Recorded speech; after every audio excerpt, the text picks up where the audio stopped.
when you're being told I have to evacuate out very quickly, you don't really think about, well, I'm going to need my toothbrush, toothpaste. You're not thinking about that. You're thinking about, I need to get out of harm's way, and debating, do I leave this family photo behind or not?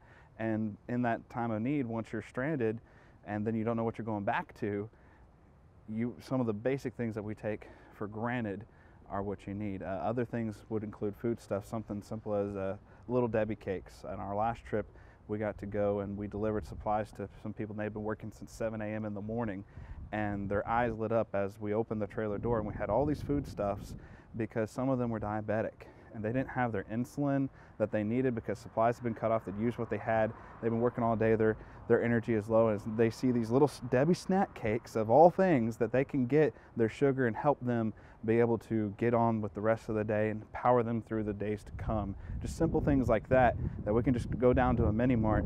The mini marts are closed, or they've been emptied out completely, or all the supplies have been ruined due to the storm. And that's the situation that they're in. They're cut off from those simple things that we take for granted.